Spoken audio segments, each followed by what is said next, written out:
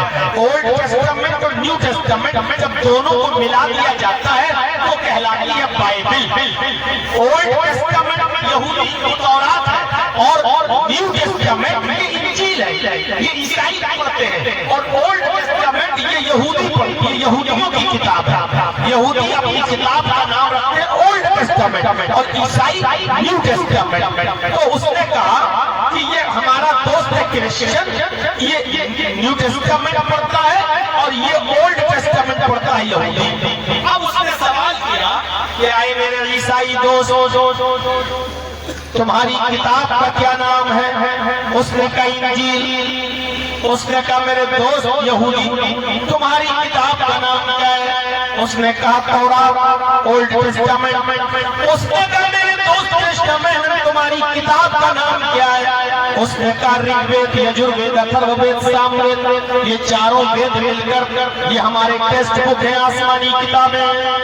رامائن اور گیتا یہ کسی کی زندگی کے اوپر لکھی ہوئی سیرت تو ہو سکتی ہے لیکن دھارمک ٹیکسٹ بک نہیں ہے۔ جیسے اللہ کے رسول کی سیرت پر کوئی کتاب لکھتے سیرت النبی، تو ایسے ہی رام کی سیرت پر لکھ دیا رامائن۔ والمیکی جی نے لکھی تو وہ والمیکی رامائن ہو گئی، اور تلسی داس جی نے لکھی وہ رام چرت مانس ہو گئی، لیکن یہ ٹیکسٹ بک نہیں ہے، وہ ہے وید۔ تو پوچھا کرشنا میں نے تمہاری ٹیکسٹ بک کیا ہے؟ اس نے کہا وید۔ مسلمان نے کہا کہ ہم بھی ایک کتاب پڑھتے ہیں جس کا نام ہے قرآن۔ اس نے کہا عیسائی دوست، تم کہتے ہو کہ انجیل آسمانی کتاب ہے، اے یہودی تم کہتے ہو تورات آسمانی کتاب ہے، میں مسلمان ہوں میں بھی کہتا ہوں کہ قرآن آسمانی کتاب ہے۔ اے میرے ہندو بھائی، تم وید پڑھتے ہو، تم بھی کہتے ہو یہ الہامی کتاب ہے یا آسمانی کتاب ہے۔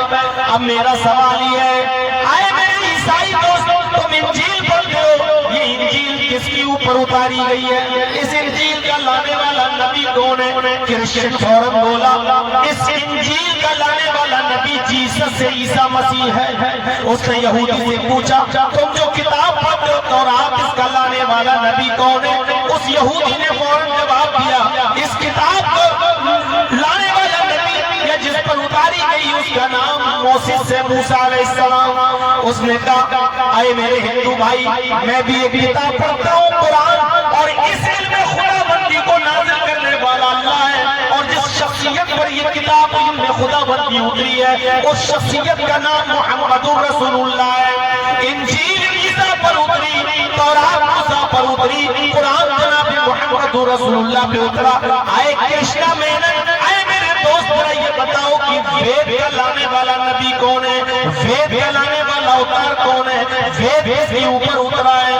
کرشنا مینن کی حیرت کی انتہا نہیں رہی، وہ وید پڑھتا تو تھا لیکن آج تک اس کو ہندو پنڈتوں نے یہ نہیں بتایا کہ وید اس کے اوپر نازل ہوا یا وید لانے والا نبی کون ہے۔ اور آج کی اس 11:30 بجے کی رات تک 7 دسمبر کے 11:27 تک آج تک بھارت کا کوئی پنڈت یہ ثابت ہی نہیں کر پایا کہ وید آسمانی کتاب کو ہے لیکن لانے والا نبی کون ہے، یہ اترا کس کے اوپر ہے۔ جو قوم اس کتاب کے لانے والے نبی کو بھول چکی ہو، جب کتاب کے لانے والے نبی کو بھلا دیا ہو، اس قوم نے اپنے مذہب کو کتنا بھلا دیا ہوگا، اس قوم نے اپنے دھرم کے ساتھ کتنا کھلواڑ کیا ہوگا۔ جو قوم اپنے کتاب کے لانے والے نبی کی سرکشا نہیں کر سکی تو اس کی لائی ہوئی تعلیمات کی اور شکشاؤں کی سرکشا کیا کر سکے گی؟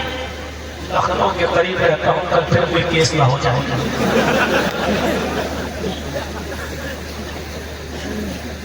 احتیاط کروں گا۔ میرے بھائیوں سوچئے کیا کیا ہوگا اس قوم نے اس کتاب کے ساتھ، جب کتاب کا لانے والا نبی ان کو پتہ ہی بخاری شریف کی ایک حدیث سے اسی طریقے کا اشارہ ملتا ہے۔ قیامت کے دن اللہ تعالیٰ ایک ایک قوم کو بلائے گا اور کہے گا ہم نے تمہارے درمیان ایک نبی بھیجا تھا، کیا اس نے تمہارے تک ہماری دعوت کو پہنچایا یا نہیں پہنچایا؟ تو ایک قوم آئے گی، وہ قوم ہوگی قوم نوح علیہ السلام کی۔ وہ جھٹ سے کہہ دے گی کہ اللہ ہمارے پاس کوئی ڈرانے والا نہیں آیا تھا، ہمارے پاس کوئی پیغمبر نہیں آیا تھا، ہمیں کوئی کیوں جہنم میں ڈال رہا ہے، ہمارے پاس تو کوئی ڈرانے والا ہی نہیں آیا تھا۔ تب امت محمدیہ گواہی دے گی اللہ یہ جھوٹ بول رہے ہیں، تیرا ڈرانے والا یہاں پر بھی آیا تھا اور اس نے اپنی دعوت و تبلیغ پوری کی۔ قوم نوح کہیں گے اللہ یہ تو میرے بعد آئے ہیں، ان کو کیسے معلوم کہ میرے پاس کوئی ڈرانے والا آیا؟ پھر امت محمدیہ کہے گی کہ میرے پاس جناب محمد رسول اللہ ہے، اور محمد رسول اللہ کے اوپر تو نے جو کتاب اتاری قرآن، نبی نے ہمیں قرآن بتایا، اس قرآن نے ہمیں یہ بتایا کہ ہم نے ہر قوم کے اندر ایک ڈرانے والا بھیجا ہے۔ پھر امت محمدیہ کی گواہی پر محمد رسول اللہ بھی کہیں گے اللہ میری امت بالکل صحیح بول رہی ہے۔ قوم نوح کھڑے ہو کے کہے گی اللہ میرے پاس کوئی ڈرانے والا نہیں آیا تھا، یا آیا تھا تو مجھے معلوم ہی نہیں کہ کون آیا تھا۔ ہندو بھائی بھی کہتے ہیں ہمارے پاس آسمانی کتاب تو ہے لیکن لایا کون یہ ہمیں نہیں معلوم۔ اس اشارے سے ہمیں یہ پتہ چلتا ہے کہ اس ہندو قوم کا تعلق قوم نوح سے بہت گہرا ہے، نوح علیہ السلام سے بہت گہرا ہے۔ اس لیے نوح کے نام پر پوری ایک کتاب ہندو دھرم کے اندر موجود ہے جس کا نام منوسمرتی ہے۔ ہم جس کو نوح کہتے ہیں ہندو دھرم کے لوگ انہیں کو منو کہتے ہیں، کیونکہ ہمارے یہاں کشتی میں سوار کر کے جو پانی زمین سے آیا تھا اور آسمان سے، اور نوح علیہ السلام نے کشتی پر اپنے ایمان لانے والے ساتھیوں کو بٹھایا تھا، اور پانی اتنا آیا کہ پہاڑ تک پہنچ گیا، اور پہاڑ پر جو نوح کا بیٹا کنعان چڑھا تھا، نوح نے کہا میری کشتی میں آ جاؤ، نہیں آیا، اور بالآخر کنعان ڈوب کے مر گیا۔ جو واقعہ قرآن نے نوح علیہ السلام کے سلسلے میں بیان کیا ہے، منوسمرتی میں وہ پورا واقعہ منو اور منو کے بیٹے کے سلسلے میں آیا ہے۔ اس لیے یہ کہا جا سکتا ہے کہ ہمارے ہندو بھائیوں کا تعلق بہت گہرا ہے حضرت نوح سے، یا کہہ لو کہ منو سے۔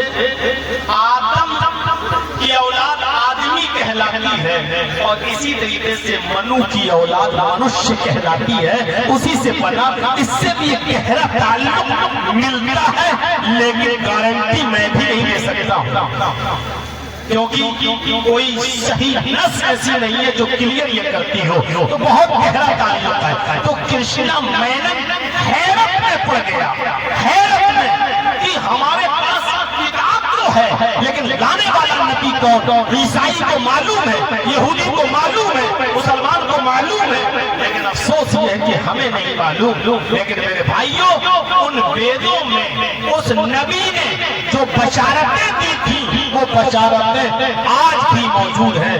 ہندو دھرم کی وہی کتاب اتھرو وید کا 20واں کانڈ سوکت نمبر 127 اور منتر نمبر 1 2 3 سامنے پڑھ رہا ہوں، ان منتروں کو دیکھیے گا اور پھر اندازہ لگائیے گا۔ اتھرو وید کانڈ 20 سوکت نمبر 127 اور منتر نمبر 9 سے 1 2 3۔ ادم جناب سوکتو نراشنسست شرشیتے سچم سہسترا نویتم چکاورم نروشے دھودت مہے اسٹرا یسے پرواہیو مدھو مندو دیو دشا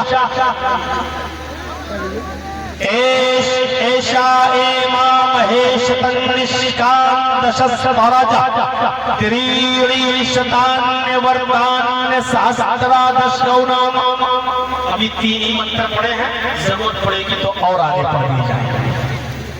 پہلے ان کا خلاصہ کرنا ہے کیونکہ یہ اتھرو وید کے 20ویں کانڈ کے سوکت نمبر 127 کا لائن 1-2-3 پہلے منتر کو دیکھیے۔ ادم جناؤ شرطو نرا شنس استشوشیتے۔ اب تھوڑا سا میں سمجھاؤں گا آپ کو۔ ادم سنسکرت میں وہی شبد ہے جیسے عربی میں یا ایوہا یا ایوہا الناس، اے لوگوں، ایسے ہی جب سنسکرت میں کہنا ہو اے لوگوں تو کہا جائے گا ادم جنا، جنا منی جنتا، ادم اے۔ یا ایوہا الناس کو اگر سنسکرت میں کہنا ہو تو ادم جنا، ادم جنا اے لوگوں۔ اپ مانی نیچے اور شرط مانی کانوں کے، کانوں کے نیچے سنو۔ اپ شرط پردھان منتری، اپ پردھان منتری، اپ مانی نیچے، ادھیکش، اپ ادھیکش، ملا کے پڑھیں گے تو اپادھیکش، یہ ادھیکش ہے، یہ اس کے نیچے، تو اپ مانی نیچے اور شرط مانی کانوں کے نیچے۔ اب ترجمہ ہوگا آئے لوگوں کانوں کے نیچے سنو۔ کانوں کے نیچے سننے کا مطلب کبھی کبھی آپ لوگ اپنی مادری بھاشا میں بولتے ہیں ابھی لگائیں گے کان کے نیچے، تو کان کے نیچے لگانے کا مطلب کیا؟ زوردار پکڑ۔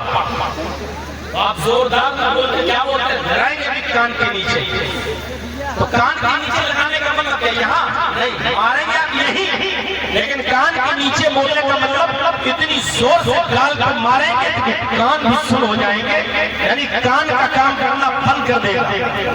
اوپ مانی نیچے، شرط مانی کانوں کے۔ ایک شبد کی میننگ بتا رہے، کوئی پنڈت بھی نہیں بتائے گا۔ ادم جناؤ شرط، اے لوگوں کانوں کے نیچے سنو، مطلب غور سے سنو، اچھی طرح سنو۔ اور جب یہ کہا جائے غور سے سنو تو اس کا مطلب یہ ہے کہ وہ کوئی بہت ہی مہتوپورن بات ہے، کوئی بہت ایمرجنسی بات ہے، کوئی بہت ہی اہمیت کی حامل، کیونکہ ہر بات نہیں کہا جائے گا غور سے سنو، لیکن یہاں کہا جا رہا ہے اے لوگوں غور سے سنو۔ نرا شنس استشوشیتے، نر آشنس دو شبدوں سے ملتے ہیں۔ نر کے معنی انسان، ویکتی، اور آشنس جس کی بہت تعریف کی گئی ہے۔ ایسا ویکتی آئے گا جس کی بہت تعریف کی گئی ہوگی۔ نراشنس آئیں گے یعنی ایسا شخص جس کی بہت تعریف کی گئی ہوگی، اور تعریف کتنی؟ اس تشویشیتے، پورے وشو میں اس سے زیادہ کسی دوسرے کی تعریف نہیں ہوئی ہوگی، یعنی دنیا میں، وشو میں اس سے زیادہ کسی کا نام لینے والا کوئی نہیں ہوگا، آدمی کا، انسان کا، اتنی تعریف ہوئی ہوگی اس کی۔ تو اب تک جواب پورے منتر کا کیا ہوگا؟ ادم جناؤ شرطو نرا شنس استشوشیتے، آئے لوگوں یہ بات غور سنو، کان کھول کر سنو، کان کے پردے کھول کر سنو۔ نرا شخص آئیں گے، ایک ایسا ویکتی آئے گا جس کی تعریف نہیں کی گئی ہوگی کہ پورے وشو میں، پوری دنیا میں اس سے زیادہ کسی کی تعریف نہیں کی گئی ہوگی۔ پہلے اسے تشریح کر دوں آپ کو۔ عربی زبان میں جس کا بہت نام لیا جائے یا جس کی بہت تعریف کی گئی ہو، اس کو عربی میں کہتے ہیں محمد۔ حمدہ یحمد، تحمید باب تفضیل سے آئے گا جس کا معنی ہوتا ہے تعریف کرنا۔ محمد اسی سے آبجیکٹ ہے، اس میں مفعول تعریف کیا ہوا، یعنی جس کی تعریف زیادہ کی گئی ہو۔ تو نرا شخص سنسکرت شبد ہے اور عربی عربی میں شبد کا ترجمہ کیا ہوگا؟ محمد۔ اگر میں یہ ترجمہ کروں تو دنیا کا کوئی شخص اس ترجمے کو کاٹ نہیں سکتا۔ اے لوگوں غور سے سنو، محمد آئیں گے، پورے وشو میں ان سے زیادہ کسی کی تعریف نہیں ہوئی ہوگی۔ نراشت سنسکرت میں جس کی بہت تعریف کی گئی ہو، اسی کو عربی میں کہہ دیا محمد، جس کی بہت تعریف کی گئی ہو۔ اب تو سکون ہو جانا چاہیے، کافی دیر ہو گئی ہے بولتے ہوئے، 40 منٹ ہونے والے ہیں تقریباً بولتے بولتے، لیکن ابھی تک نہیں۔ ان کو بٹھا لو، کہاں جا رہے ہیں؟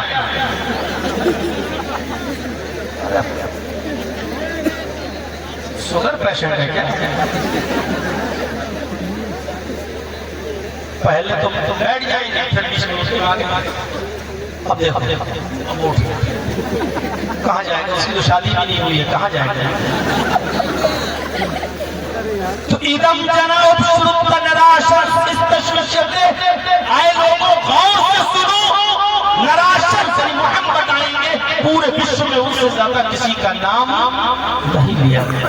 حقیقت ایک نظر، صرف ایک نظر ڈال کے دیکھ لو اوپری چیزوں پر، جتنا نام محمد رسول اللہ کا لیا جا رہا ہے، اتنا انسانیت میں مخلوقات میں کسی کا نام اتنا زیادہ نہیں ہے۔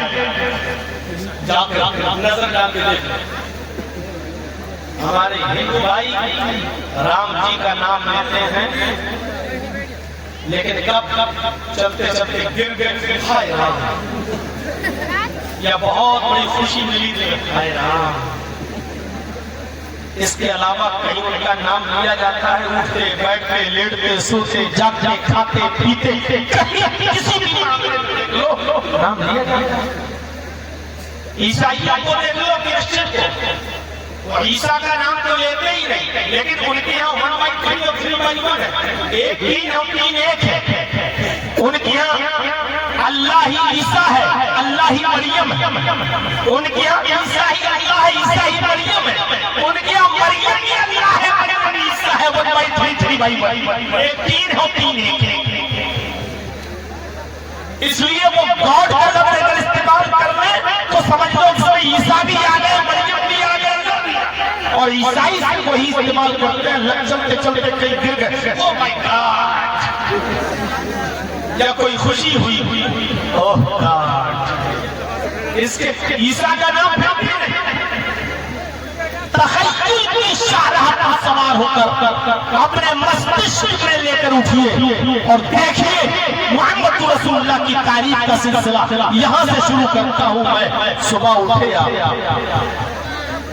کیا کریں گے؟ فجر کی نماز کے لیے اٹھیں گے تو پہلے وضو بنائیں گے، اور جیسے وضو بنائیں گے تو آپ دعا پڑھیں گے، پہلے اللہ کا نام لیں گے، بسم اللہ، اور جب وضو بنا کر فارغ ہوں گے تو یہیں سے اللہ کے رسول کا نام لینا شروع۔ وضو کے بعد کی دعا میں آپ نبی کا نام لیں گے، اشہد ان لا الہ الا اللہ واشہد ان محمدن عبدہ ورسولہ، اللہم اجعلنی من التوابین واجعلنی من المتطہرین۔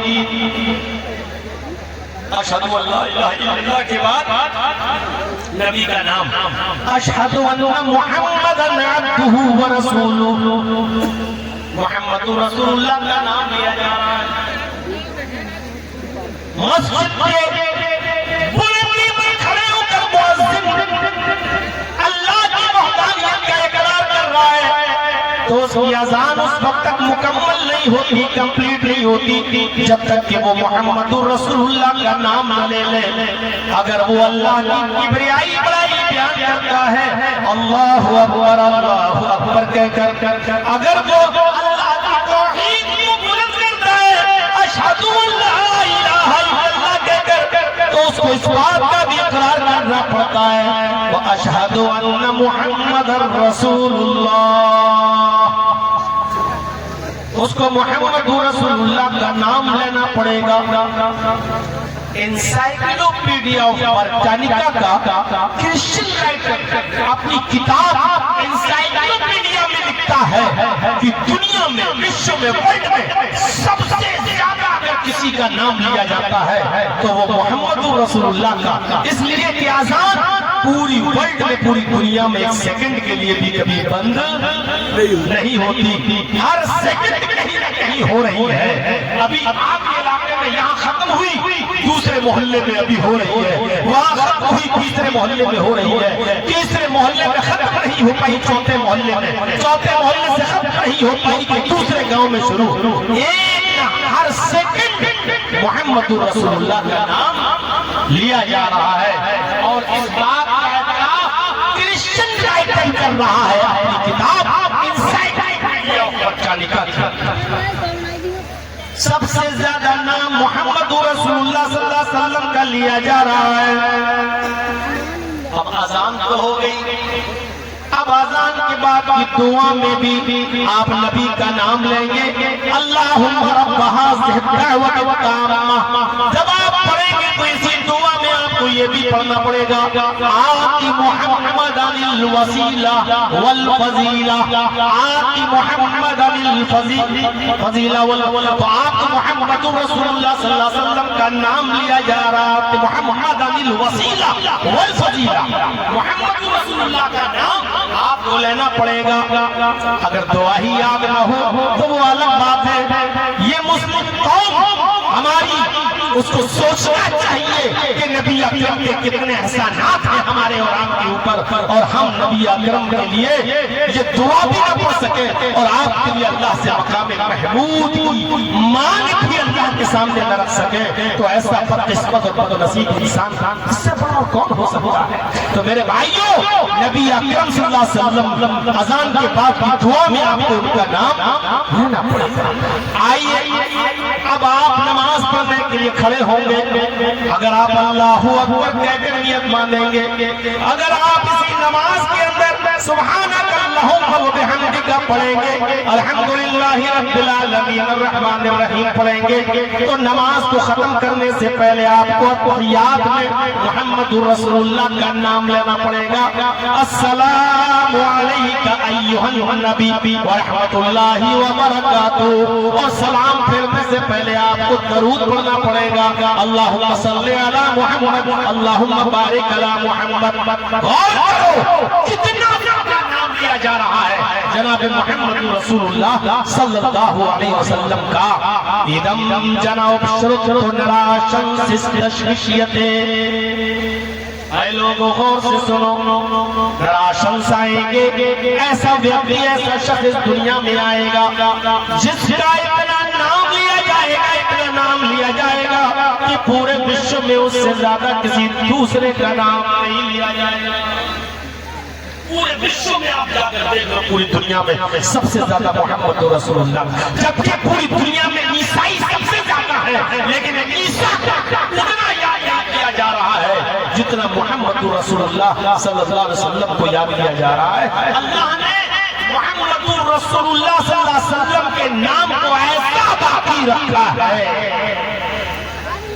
جب اللہ کے رسول صلی اللہ علیہ وسلم کے آخری اور تیسرے بیٹے کا انتقال ہو گیا، قاسم کا، عبداللہ کا اور ماریا قبطیہ کے بدن سے جو ایک بچہ پیدا ہوا ہے ابراہیم، جب اس کا بھی انتقال ہو گیا تو کافروں نے کچوکے لگائے تھے اور چڑھاتے ہوئے کہا تھا، لوگوں خوش ہو جاؤ، محمد کے سارے بیٹے مر چکے ہیں، محمد کے سارے بیٹے ختم ہو چکے ہیں۔ باپ کے مشن کو بیٹا ہی تو زندہ رکھتا ہے، باپ کے کاروبار کو اس کا بیٹا ہی تو سنبھالتا ہے۔ محمد کا مشن، محمد کا دین ہے اسلام، جب محمد کے بیٹے ہی نہیں رہے تو سنبھالے گا کون؟ محمد کے مرنے کے بعد محمد کا دین بھی مر جائے گا، محمد کے مرنے کے بعد محمد کا دین بھی مٹ جائے گا۔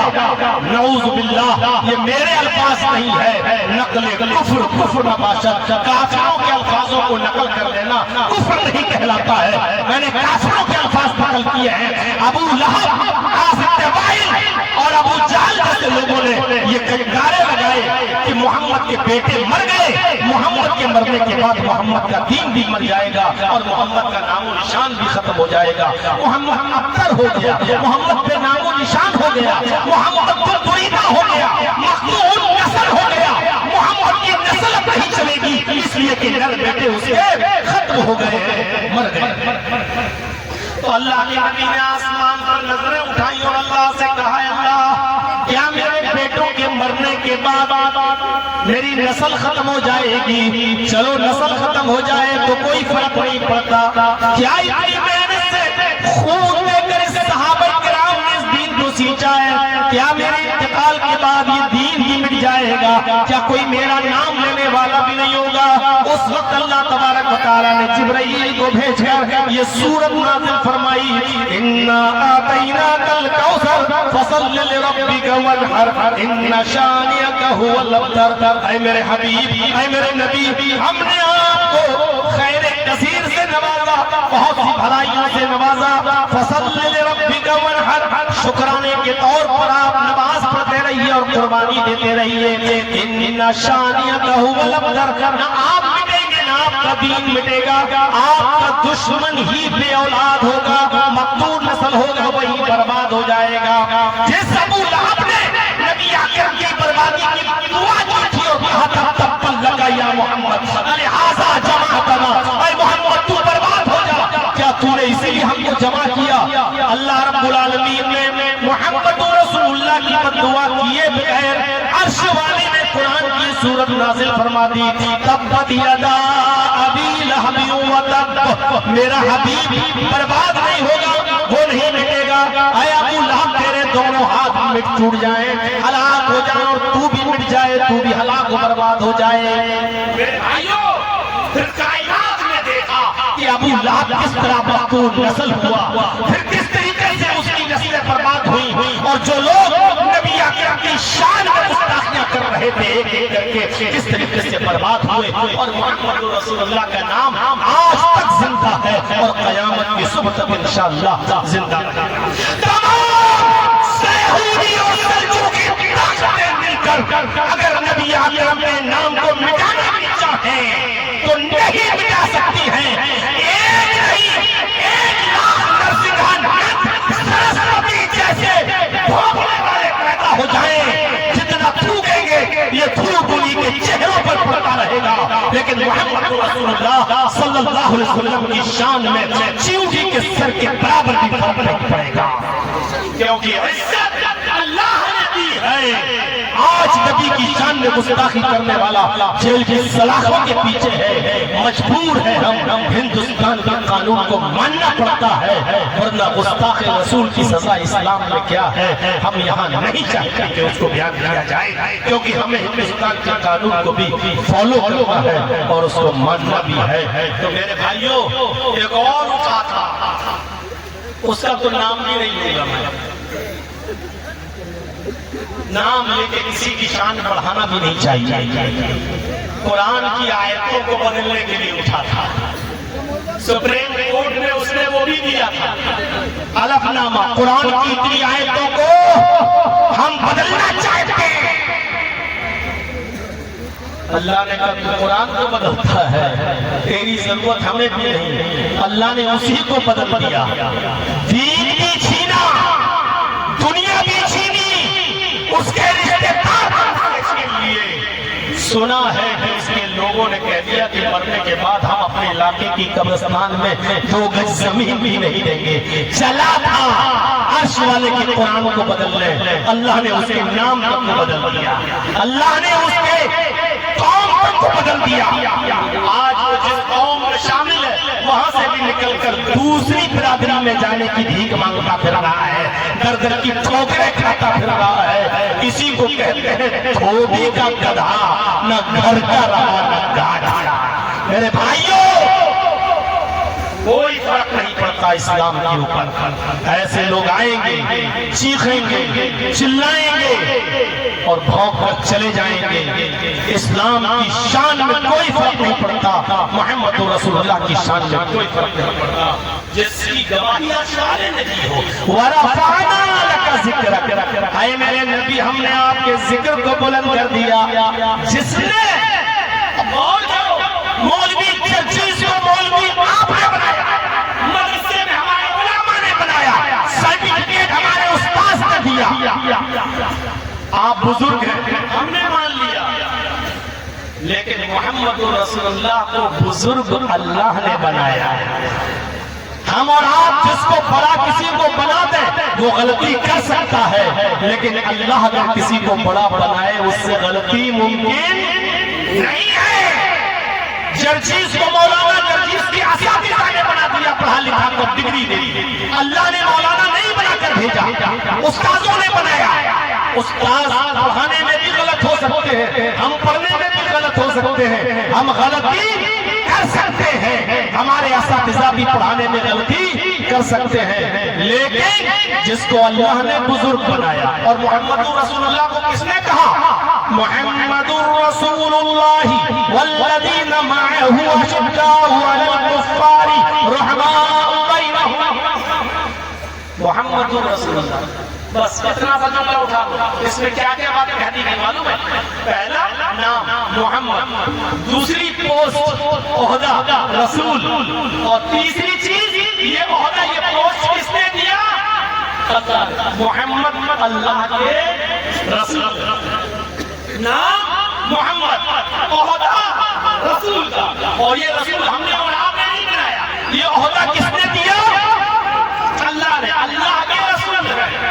جرجیز صاحب آپ کی عالم ہے، میں آپ کا مولانا ہوں، لیکن محمد اللہ کے رسول ہے، اللہ نے رسول بنا کر بھیجا۔ جرجیز کو جس نے پڑھایا، کیا پڑھایا آج اس کو یاد نہیں ہوگا۔ جرجیز نے 20 سال پہلے میں نے استاد سے کیا پڑھا، آج جرجیز کو یاد نہیں ہوگا۔ پتا چلا انسان کو پڑھاتا ہے تو انسان پڑھانے والا بھی بھول سکتا ہے، اور جس کو پڑھایا گیا وہ بھی بھول سکتا ہے، لیکن اللہ اگر کسی کو پڑھا دے تو اللہ تو بھولنے کا سوال ہی نہیں، اور اللہ جس کو پڑھا دے وہ بھی کبھی بھول نہیں سکتا۔ اور اللہ کے رسول کو کس نے پڑھایا؟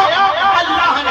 سَنُقْرِئُكَ فَلَا تَنْسَى، پڑھئے سب اسم ربک الاعلی، سورہ اعلی، یہ پڑھئے، اور اس میں ہے سَنُقْرِئُكَ فَلَا تَنْسَى۔ اے میرے حبیب، ہم آپ کو ایسا پڑھائیں گے کہ آپ بھولیں گے نہیں۔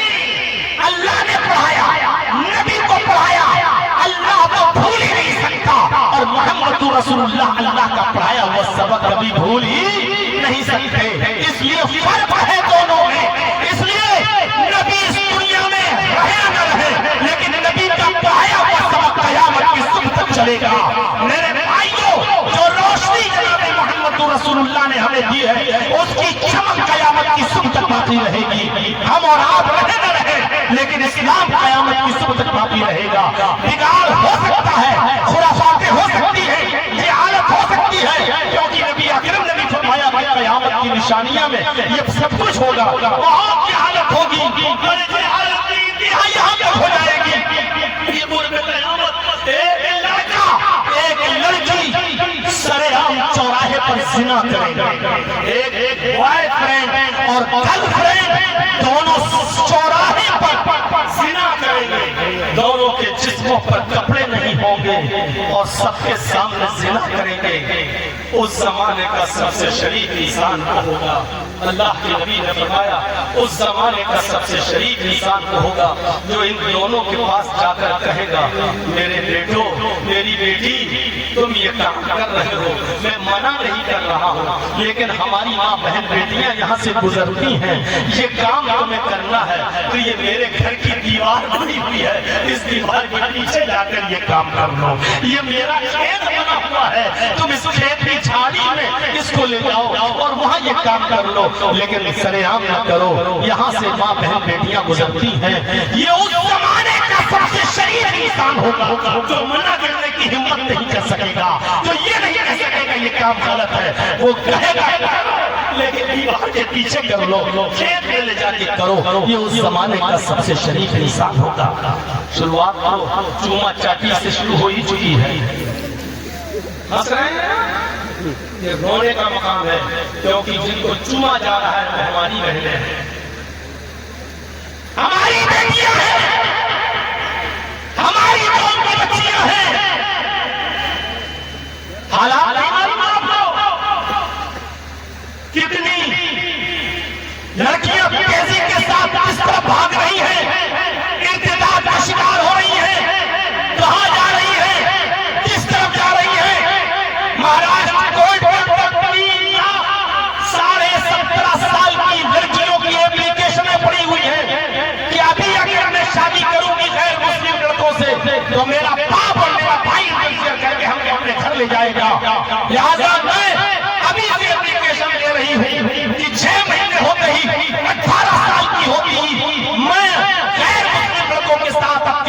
سے شادی کروں گی، اس میں میرے باپ کو اور میرے بھائی کو انٹرفیئر کرنے کا کوئی ادھیکار اور کوئی حق، کوئی اتھارٹی، یہ لڑکیوں نے اپلیکیشنیں دے رکھی ہیں اور آپ ہنس رہے ہیں۔ یہ ہنسنے کا نہیں، پوری قوم کو سنجیدگی کے ساتھ غور کرنے کا موقع ہے۔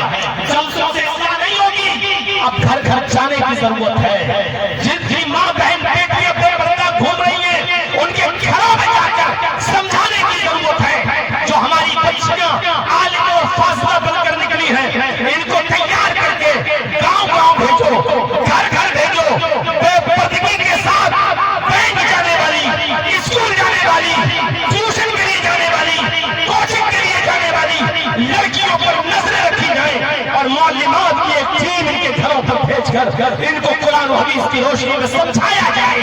میرے پیارے ساتھیوں، اگر اس طریقے کی تبلیغ نہیں ہوئی اور اس طریقے کے معاملے نہیں سامنے آئے تو معاف کیجیے گا، یہ تو ذہنی عیاشی کا ایک ذریعہ بن چکا ہے۔ ہم آئے، چیخے، چلائے، آپ نے واہ واہ کیا اور اٹھ کے چلے گئے، اور ہماری مسجد فجر کی اذان یہ جلسہ کتنا کامیاب ہوا، اس کا منظر دیکھنا ہے تو صبح فجر کی اذان میں چلے جائیے گا مسجد میں، آپ کی مسجدیں بتا دیں گی کہ جرجی صاحب آپ جو 12:30 بجے تک بول کے گئے ہو، اس کا اثر کتنا پڑا ہے۔ یہ صبح آپ کی محلے کی مسجد بتا دے گی کہ کتنا پرسنٹ آپ نے عمل کیا ہے، کتنا پرسنٹ آپ کے اوپر اثر ہوا ہے۔ یہ آپ کے محلے کی اور آپ کے گاؤں کی مسجدیں بتا دیں گے۔ میرے بھائیو، آپ ہنس رہے ہیں، دیکھ لیجیے ہاتھ میں ہاتھ ڈال کے لوگ گھومنا شروع کر دیے ہیں، گلے میں ہاتھ ڈالنے، ایک بات میں بیٹھ کے منہ سے منہ ملائے بیٹھے ہوئے ہیں۔ ویسٹرن کلچر نے، پشچمی سبھیتا نے، مغربی تہذیب نے اتنا تو بے شرم بنا ہی دیا ہے، کپڑے کم ہو ہی چکے ہیں۔ مارکیٹ میں جو سب سے کم کپڑوں میں نظر آئے جو لڑکی، سمجھ لینا کہ یہ اتنے ہی امیر باپ کی بیٹی ہے۔ آپ کو کسی لڑکی کے باپ کی امیری اور غریبی کا اگر اندازہ لگانا ہو تو اس لڑکی کے کپڑوں پہ نظر ڈالیے گا۔ جس لڑکی کے جسم پر جتنے کم کپڑے ہوں گے وہ اس بات کا ایڈریس دے رہی ہے کہ میرا باپ آنا امیر ہے۔ کوئی مس ورلڈ بن کے دکھا دے، جب تک گھرنے سے اوپر کپڑے نہ پہن لے، جب تک اپنے سینے کا کچھ حصہ نہ دکھا دے۔ ارے کہاں کی بات کرتے ہو جناب، 2 روپے کا صداقہ بھی اس وقت تک نہیں بکتا جب تک کہ اس پر آدھی ننگی لڑکی کا فوٹو نہ جائے۔ اور ویسٹرن کلچر کہتا ہے کہ ہم نے عورتوں کو بڑی عزت دی ہے، عورتوں کو بڑی ہم نے بہت اونچے مقام پر پہنچا دیا۔ کہتے ہیں اسلام نے عورتوں کو چار دیواری میں بند کر دیا ہے۔ ہماری بیٹی اپنے باپ کے کپڑے دھل دے تو تمہیں یہ برا لگتا ہے کہ یہ اس لڑکی پر تقیہ نوسی ہے، اس کو 4 دیواری میں بند کر دیا۔ اگر وہ اپنے بھائی کو کھانا سرو کر دے تو کہتے ہو یہ جہالت ہے، لڑکی پر پابندی لگا دی۔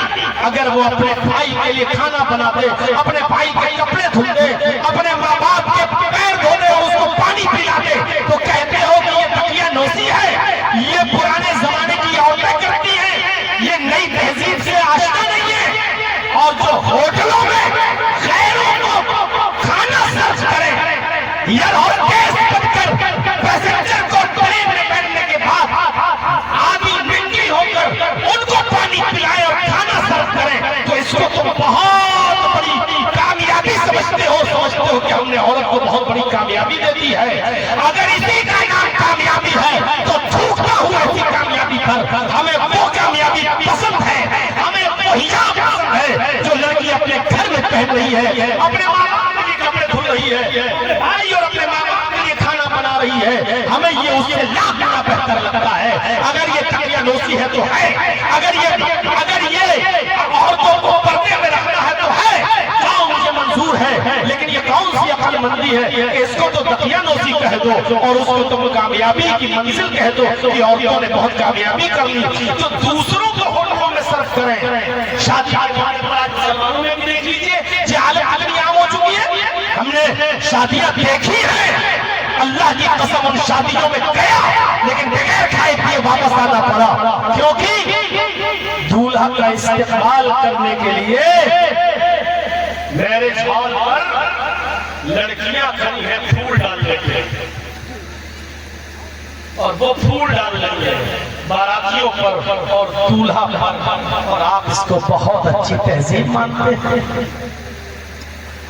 شادیوں میں کھڑے ہو کر کھانے کا سسٹم چل رہا ہے، یہاں سے نکالیے کھائیے، اور بڑے آرام سے اس کا تہذیب والا نام رکھ دیا بفے سسٹم۔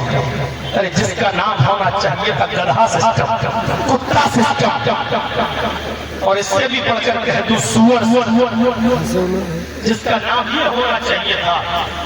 اب فتویٰ مت لگا دینا سور کہہ دیا، اردو میں سور ہی کہا جاتا ہے۔ ایک جگہ تقریر کرنے گئے، پتہ نہیں کس نے کہہ دیا کہ مولانا جرجس نے سور کہہ دیا، 40 دن تک زبان گندی۔ ہم نے کہا تیرے باپ کا فتویٰ ہے، کہاں سے لایا تھا؟ آپ انگلش میں پگ کہہ دو گے، اردو میں سور کہہ دیا تو زبان گندی۔ ارے قوم کو سمجھانے کے لیے بولنا پڑے گا۔ میرے بھائیوں، اس کا نام یہ ہونا چاہیے، تو آپ لیجیے نام رکھیے۔ ارے حذیفہ ابن یمان نے اور ربیعی ابن عامر نے عیسائی بادشاہ کے سامنے جب اس نے کھانا پیش کیا تو کھانا کھاتے کھاتے ایک لقمہ حذیفہ ابن یمان کے ہاتھ سے زمین پر گر گیا، تو حضرت حذیفہ نے اسے اٹھا کر صاف کر کے جیسی منہ میں رکھا تو ربیعی ابن عامر نے ایسے کوہنی ماری، یہ کیا کر رہے ہو، یہ کیا کر رہے ہو، ہٹاؤ، ان لوگوں کے سامنے زمین سے لقمہ اٹھا کے کھائیں گے، ہماری عزت کا جنازہ نکل جائے گا۔ یہ لوگ زمین پر جو چیز گر جاتی ہے اس کو گرا رہنے دیتے ہیں، مت اٹھا کے کھائیے۔ حذیفہ ابن یمان نے ایسے ربیعی ابن عامر کو دیکھا اور دیکھ کر کہا کہ زور سے کہو، کہا اس کو چھوڑ دیجیے۔ کہا کیوں؟ کہا یہ دیکھ رہے ہیں، بڑے عیسائیوں کا بادشاہ دیکھ رہا ہے۔ تو حذیفہ ابن یمان نے کہا اترک سنت رسول اللہ صلی اللہ علیہ وسلم لہؤلاء الحمقاء، کیا میں ان پاگلوں کے لیے، کیا میں ان بے وقوفوں کے لیے، کیا میں ان احمق لوگوں کے لیے اور پاگلوں کے لیے محمد رسول اللہ کی سنت کو چھوڑ دوں؟ ہم نے اپنے رسول کو دیکھا ہے زمین پر گرا ہوا لقمہ اٹھا لیا کرتے تھے، اگر اس میں کچھ لگا ہے تو اس کو صاف کر لیا کرتے تھے، کھا لیا کرتے تھے۔ میں نے اپنے نبی کو اس حال میں دیکھا ہے، تو کیا میں بے وقوف اور پاگل لوگوں کے لیے میں سنت رسول چھوڑ دوں؟ یہ تھا حذیفہ ابن یمان کی رسول اللہ سے محبت۔ غور کریں، وہ 400 اور 500 آدمیوں کی بارات میں جانے والے کہاں چلے گئے؟ وہ سہرا مارنے والے، آنکھوں میں سرما لگا لگا کر ہلدی لڑکیوں سے اور سالیوں سے ملوانے والے، وہ بٹنے ملوانے والے، سنت رسول کو اپنے پاؤں سے روکنے والوں، تم کہتے ہو کہ فلانے میرے نبی کی توہین کی ہے، فلانے میرے نبی کا نام بگاڑا ہے۔ ارے نبی کی سنتوں پر جتنا تم نے بلڈوزر چلایا ہے، کائنات کی کسی دور میں یہ نہیں دیکھا گیا۔ اگر یہ ہم نے نہ کیا ہوتا تو آج ہماری یہ حالت بھی نہیں ہوتی۔ ضربت علیہم الذلۃ والمسکنہ، کائنات میں کسی دور میں مسلمان اتنا ذلیل نہیں تھا، اتنا رسوا نہیں تھا، اتنا مقہور نہیں تھا، اتنا مرزوق نہیں تھا جتنا آج کے دور میں ہے۔ کہاں چین و سکون ہے مجھے بتا دو، کہاں چین و سکون ہے مسلمانوں میں بتاؤ؟ سیریا کا حال دیکھ لو، لبنان کا حال دیکھ لو، فلسطین کا حال دیکھ لو، ایران کا حال دیکھ لو، پاکستان کا حال دیکھ لو، اپنے ملک کا حال دیکھ لو۔ مجھے یہ بتاؤ کہ دنیا کے کس کونے میں مسلمان چین و سکون کے ساتھ ہے؟ کائنات کے کسی دور میں اتنا ذلیل، اتنا رسوا، اتنا مقہور مغصوب کبھی مسلمان نہیں ہوا جتنا اس دور میں ہو رہا ہے۔ اس لیے کہ اس کے پاس لفظی تو رہتی ہے، عمل نہیں رہا ہے۔ میرے بھائیو، عمل سے زندگی بنتی ہے، جنت بھی جہنم بھی عمل سے زندگی بنتی ہے۔ دیکھو ماشاءاللہ سب سر پہ ٹوپی، لگ رہا ہے یہاں سے جائیں گے سیدھے جنت میں داخل آ جائیں گے۔ کتنے اچھے صاف، اور فجر کی نماز میں دیکھیے گا بالکل ایسے چمچوں کی جلسے میں شیروانی ایروانی پہن کے آئے ہیں، لیکن اٹھا کے دیکھو تو اندر انڈر ویئر بھی نہیں ہے، انڈر ویئر بھی نہیں ہے، اٹھا کے دیکھو تو بالکل ننگے، یعنی ظاہر میں تو اچھے لیکن ذرا کٹولو تو عمل کے میدان میں بالکل کونے چلی جائے. شرافت، انسانیت، عمل. حضرت حذیفہ ابن یمان کی اس بات کو سن کر ایک سوچ نہیں آتی ذہن میں. ایک لقمہ اٹھا کر بادشاہ کے سامنے زمین پر گر گیا تو اٹھا کے کھا لیا. ارے آپ کو اپنے بچوں کے ہاتھ سے گرا ہوا ٹکڑا کی بات کریں، کھلا سکتے ہو کہاں کی بات کریں. مولانا صاحب ہمارے علاقے میں غیر مسلم بہت آئے ہیں، تھوڑا بیدوں کے منتر بھی پڑھ لینا. یہ افسوس ہوتا ہے اس قوم کے اوپر کہ قرآن و حدیث سے زیادہ یہ بیدوں کے منتر سننے کی شوقین ہو چکی ہے. اپنے گھر میں بگاڑ اور دوسروں کی اصلاح کرنے کی فکر کر رہی ہے. میرے بھائیوں ہونی چاہیے، میں یہ نہیں کہہ رہا ہوں کہ نہیں ہو، لیکن پہلے اپنی اصلاح تو کرو. یہ جلسے ہی غلط ہے ایک طریقے سے دیکھا جائے، کیونکہ ہمیں ٹوپی والوں سے کہنا پڑ رہا ہے نماز پڑھو، ہمیں ٹوپی والوں سے کہنا پڑ رہا ہے مسلمانوں سے.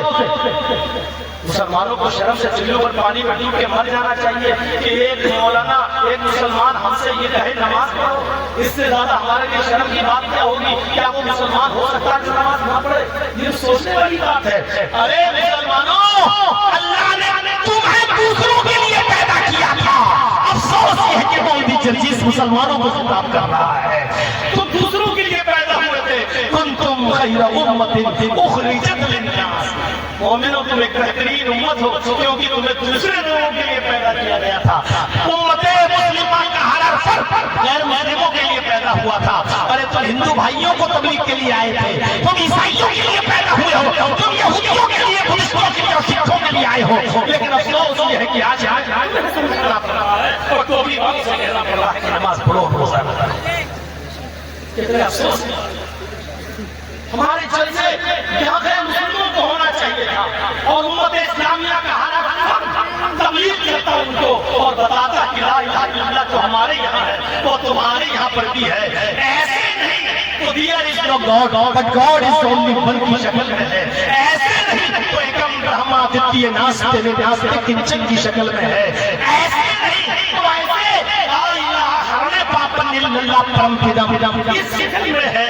آپ کو بتانا چاہیے تھا کہ لا الہ الا اللہ کا معنی یہ ہے، لا الہ الا اللہ کا مفہوم یہ ہے، لا الہ الا اللہ کا مطلب یہ ہے. لا الہ الا اللہ پڑھنے والا کبھی بھی غیر کے سامنے جھک ہی نہیں سکتا. اگر وہ لا الہ الا اللہ پڑھ رہا ہے اور غیر کے سامنے بھی سجدہ کر رہا ہے تو اس کے لا الہ الا اللہ میں کھوٹ ہے. ایسی لا الہ الا اللہ کی ضرورت نہیں ہے. اللہ کو اس لا الہ الا اللہ کی ضرورت ہے کہ لا الہ الا اللہ پڑھنے والا یہ مان لے کہ لا الہ الا اللہ یعنی لا معبود الا اللہ، لا الہ الا اللہ یعنی لا مسجود الا اللہ. لا الہ الا اللہ کا معنی ہی ہوتا ہے کہ اللہ کے علاوہ کوئی معبود نہیں. لا الہ الا اللہ کا اقرار کرنے کا مطلب یہ ہوتا ہے کہ لا مسجود الا اللہ، اللہ کے علاوہ کسی کو سجدہ جائز ہی نہیں. لا الہ الا اللہ کا معنی ہی ہوتا ہے کہ اللہ کے علاوہ کسی غیر کے سامنے ہاتھ پھیلانا جائز ہی نہیں. میرے پیارے ساتھیوں، ایک صحابی اللہ کے رسول کے پاس آئے، مجھے بہت دور جانا ہے، 2 لفظوں میں نصیحت کر دو. مولانا جرجیس کی طرح 1.5 گھنٹے کی تقریر نہیں، 2 لفظوں کی 2 لفظ مجھے بتا دیجئے. زیادہ دیر رکوں گا تو جنگل سے گزرنا پڑے گا، رات ہو جائے گی، خطرناک جانور. اے اللہ کے رسول شام سے پہلے گھر پہنچنا چاہتا ہوں، اس لیے 2 لفظوں میں نصیحت کر دو. آپ نے فرمایا جاؤ. آپ نے بھی اس کی ضرورت کو سامنے رکھا، آپ نے اس کو بہت دیر نہیں روکا. جا رہے ہو جاؤ. دروازے تک چھوڑا، ہاتھ ملایا اور کہا کہ اپنے گھر جاؤ، اللہ تمہیں خیریت سے پہنچائے. کہا نصیحت، فرمایا اذا سألت فاسأل اللہ واذا استعنت فاستعن باللہ. اگر سوال کرنے کی ضرورت پڑ جائے تو اللہ سے سوال کرنا، اور مدد طلب کرنے کی ضرورت پڑ جائے تو ایک اللہ سے مدد طلب کرنا. اگر جوتے کا قصبہ بھی ٹوٹ جائے تو اس کو ہو گئی نصیحت، چلا گیا. میرے بھائیوں، یہ بھی دوسروں کی ضرورت بھی پوری، وقت کا بھی خیال، ساری چیزوں کا خیال رکھتے ہوئے اس کو 2 جملوں میں نصیحت بھی کر اور اس کو واپس کر دیا. یہاں تو کتنے کلومیٹر، 1200 کلومیٹر کی دوری سے کوئی کسی کو پکارے اور یہاں سے وہ جوتا پھینکتا ہے تو وہاں لگتا ہے. کرامتیں سنی ہیں. ارے آپ نے سنی، ہم نے پڑھی ہے، ایک دشمن نے حملہ کیا، اس نے اپنے پیر کو پکارا، یا عبد القادر، 1200 کلومیٹر کی دوری سے عبد القادر جیلانی نے سن لیا، وہیں سے اپنا جوتا پھینکا اور 1200 کلومیٹر دور دشمن کو لگا اور ڈھیر ہو گیا۔ ایسی ایسی من گھڑت کہانیاں پیش کرتے ہو کہ اللہ کے رسول کو جنگ بدر پر لڑنے کی ضرورت کیا تھی؟ ایک تیر اٹھاتے، وہیں سے پھینکتے، دشمن کو لگتا، وہیں ڈھیر ہو جاتا۔ میرے بھائیوں، کم سے کم ایسی کرامتوں سے اجتناب کریے۔ بولنے والوں پر مجھے تعجب نہیں ہوتا ہے، تعجب ان سننے والوں پر ہوتا ہے، جس سب سن کے کہتے ہیں واہ واہ واہ واہ، لگتا ہے جیسے مشاعرے میں آئے ہیں، واہ واہ واہ واہ واہ۔ ان سننے والوں پر مجھے تعجب ہوتا ہے۔ توحید ایک ایسی چیز ہے میرے بھائیوں جس کے ساتھ سمجھوتا نہیں کیا جاتا۔ اللہ کے نبی سے صلح حدیبیہ کے موقع پر کہا، اللہ کے نبی نے کہا ساری شرطیں منظور، کہا اس سال آپ کو عمرہ نہیں کرنے دیا جائے گا۔ آپ نے کہا ٹھیک ہے جائیے، اگلے سال آ سکتے ہو، کہا ٹھیک ہے، 3 دن سے زیادہ مدینے میں نہیں رہنے دوں گا۔ آپ نے کہا یہ بھی ٹھیک ہے، تلوار لے کر آ سکتے ہو لیکن تلوار میان میں رہے گی، کھلی تلوار لے کے نہیں گھومنے دوں گا۔ آپ نے کہا میں لڑنے کے ارادے سے آؤں گا ہی نہیں، ٹھیک ہے۔ میرے آدمی تلوار کھلی ہوئی لے کے گھومیں گے لیکن آپ کے آدمی تلوار میان میں رکھے ہوں گے۔ آپ نے کہا مجھے یہ بھی شرط منظور ہے، میرا آدمی اگر مکے سے بھاگ کر مدینے آئے گا تو آپ کو واپس کرنا ہوگا، اور آپ کا آدمی اگر میرے پاس مکے آ گیا تو ہم واپس نہیں کریں گے۔ آپ نے کہا اتنا دب کر سمجھوتا، اتنا دب کر سمجھوتا۔ حضرت عمر فاروق نے کہا اللہ کے رسول کیا ہم ہم پر نہیں ہیں؟ کیا ہم پر نہیں ہیں؟ آپ نے کہا ہاں، ہم علی الباطل، کیا ہم جھوٹ پر نہیں ہیں؟ آپ نے کہا ہاں ہے۔ تو اللہ کے رسول اتنا دب کا فیصلہ کیوں کر رہے ہیں؟ ہم لڑتے ہیں، اگر ان کو مار دیا تو غازی اور مر گئے تو شہید، ہمیں اجازت دیجیے، اتنا ہم دب کا سمجھوتا کریں گے؟ آپ نے کہا نہیں، آپ جانتے تھے اس وقت یہ ایک حکم دیں گے پورا مکہ یہاں آ جائے گا اور ہم لوگ ہیں ہی کتنے، ٹوٹ پڑیں گے، پھر توحید کی آواز نہیں گونجے گی۔ آپ نے سمجھوتا کر لیا، ان ناجائز شرطوں کو بھی مان لیا، لیکن جب آپ نے لکھوایا اور جب یہ پیش کیا گیا، سہیل نے پڑھا محمد رسول اللہ کو آپ کی ساری شرطیں منظور ہیں، تو اس نے ایک اور شرط لگائی کہ رسول اللہ کاٹو، ہم رسول اللہ مانتے ہی نہیں ہیں۔ پڑھیے بخاری۔ میرے بھائیوں، اللہ کے رسول نے کہا میں رسول مانتا ہی نہیں ہوں، اگر مانتا تو جھگڑا کس بات کا؟ آپ لکھیے محمد ابن عبداللہ کو یہ شرطیں منظور ہیں۔ تو اللہ کے نبی نے حضرت علی سے کہا کاٹو رسول اللہ۔ حضرت علی نے منع کر دیا، اللہ کے رسول، اللہ نے آپ کو رسول بنا کر بھیجا، میرے ہاتھ میں اتنی طاقت نہیں ہے کہ میں اس کو کاٹ سکوں۔ آپ نے کہا پھر مجھے بتاؤ کہاں لکھا ہے؟ حضرت علی نے بتایا، اللہ کے نبی نے خود کاٹ دیا۔ جب نبی اپنے ہاتھ سے رسول اللہ کاٹ رہے ہوں گے تو حضرت عمر کے اوپر کیا گزر رہی ہوگی؟ حضرت علی کے سینے سے پوچھو کیا گزر رہی ہوگی؟ لیکن نبی نے جب سمجھوتا کر لیا اور لفظ رسول اللہ کٹوا دیا اور کاٹ دیا تو پھر صحابہ کو ہمت ہی نہیں پڑی کچھ کہنے کی، اپنے نام کے ساتھ بھی سمجھوتا کر لیا۔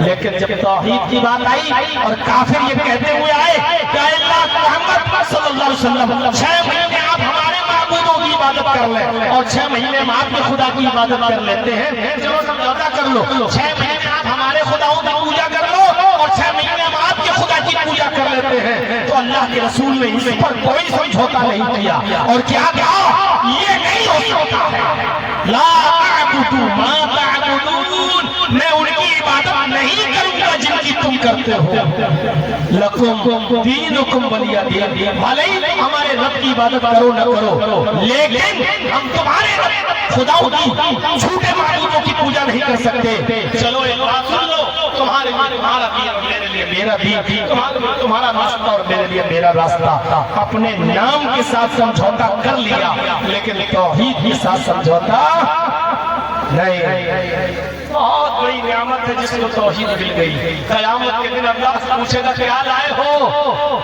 کھڑے ہو کر اتنا تو کہہ سکتے ہو کہ اللہ شرابی تھا، جواری تھا، کبابی تھا، زانی تھا، بہت برائیاں تھی، سب کچھ تھا میرے اندر، لیکن ایک خوبی یہ تھی کہ میں نے تیرے علاوہ کسی دوسرے کو سجدہ نہیں کیا اور تیرے علاوہ کسی اور کے سامنے اپنا دامن نہیں پھیلایا۔ اے میرے پروردگار، یہ توحید بچا کے آیا ہے۔ اللہ کہے گا فرشتوں یہ میرے اوپر ہے، ان اللہ لا یغفر ان یشرک بہ ویغفر ما دون ذلک لمن یشاء۔ اللہ شرک کو معاف نہیں کرے گا اور اس کے علاوہ جس کو چاہے گا معاف کر سکتا ہے۔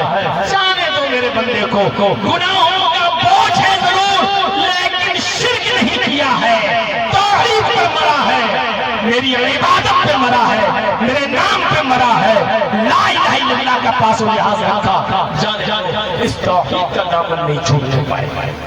پوری سورۃ نبی نے یہی درس دیا۔ دوسری طرف کہہ گیا میرے بھائیوں آئیے، پوری دنیا میں سب سے زیادہ نام محمد رسول اللہ کا۔ دوسرا منتر پڑھتا ہوں، اسٹرا یس پرواہی بدھو منت دیودشا، اس کی پیاری سواری اونٹ ہوگی۔ آج اونٹ میں کون بیٹھتا ہے؟ اس کی پیاری سواری اونٹ ہوگی اور اس کی 12 بیویاں ہوگی۔ 12 بیویاں کس کی تھی؟ کہیں بھی آ کے دیکھ لو، ہندو بھائیوں کی کتاب کہہ رہی ہے کہ اس کی پیاری سواری اونٹ ہوگی۔ اللہ کے رسول صلی اللہ علیہ وسلم اونٹ کا سفر زیادہ کرتے تھے، آپ گھوڑے پر بھی بیٹھے، آپ کھچر پر بھی بیٹھے، آپ پیاری سواری اونٹنی ہی تھی۔ حجۃ الوداع کے موقع پر جب خطبہ دیا تو آپ نے اپنی اس اونٹنی پر جس کا نام قصبہ تھا، اس اونٹنی پر کلمہ قصبہ کر اس کے اوپر بیٹھ کر آپ نے خطبہ دیا تھا۔ خطبہ حجۃ الوداع، تو اونٹنی آپ کی پیاری سواری، کتاب آپ کی اونٹنی کا ذکر کر رہی، اس کی پیاری سواری اونٹنی ہوگی اور اس کی 12 بیویاں ہوں گی۔ حضرت سلیمان علیہ السلام کی بیویوں کا ذکر حدیثوں میں 99 ملتا ہے۔ حضرت داؤد علیہ السلام کی بیویوں کا ذکر 1000 ملتا ہے۔ حضرت ابراہیم علیہ السلام کی 2 بیوی ہاجرہ اور سارہ کا ذکر ملتا ہے، اور ابراہیم کے نام سے ہندو کتابوں میں 3 بیویوں کا ذکر ملتا ہے۔ رام چندر جی کے پتا راجا دشرت کی 3 پتنیوں کا ذکر ملتا ہے، لیکن رام چندر جی کی صرف ایک ہی پتنی کا ذکر ملتا ہے، جبکہ آپ کی کتاب یہ کہتی ہے انتم رشی کی آخری نبی کی 12 بیویاں ہوں گی۔ تو 12 بیویوں والا کون ہے؟ اگر ہم کرشن جی کی زندگی کو اٹھا لیں تو ان کی گوپیوں اور پتنیوں کی اور بیویوں کی تعداد اگر گنی جائے مہابھارت کے آدھار پر تو سنکھیا بہت ہوتی ہے، ان کی گنتی 16,108 پہنچتی ہے۔ وہ گانا سنا نا، چاروں طرف گوپیاں بیچ میں چلے گیا، تو گوپیوں کی تعداد 16,108، 99 کا ذکر ہے، 1000 بیویوں والا ہے۔ راجا دشرت کی 3 پتنی، رام چندر جی کی ایک پتنی سیتا جی، اور راجا دشرت کی 3 پتنیاں۔ ہاں کرشن جی کی 16,108 گوپیاں۔ سوال پھر وہی ہے کہ 16,108 سے مطلب نہیں، 3 سے اور 99 سے اور 1000 سے اور 2 سے مطلب نہیں، 1 سے مطلب نہیں، 12 بیویوں والا آخری نبی ہوگا، یہ آپ کی کتاب کہہ رہی ہے۔ تو 12 بیویاں محمد رسول اللہ صلی اللہ علیہ وسلم کی ہیں، 11 کے ساتھ تو نکاح ہوا ہے آپ کا، 11 کے ساتھ تو نکاح ہوا ہے آپ کا، اور 12ویں وہ ہے جو مقوقس مصر کے بادشاہ نے آپ کو تحفے میں بھیجی تھی 2 لڑکیاں، ایک کا نام تھا سیرین اور ایک کا نام تھا ماریا۔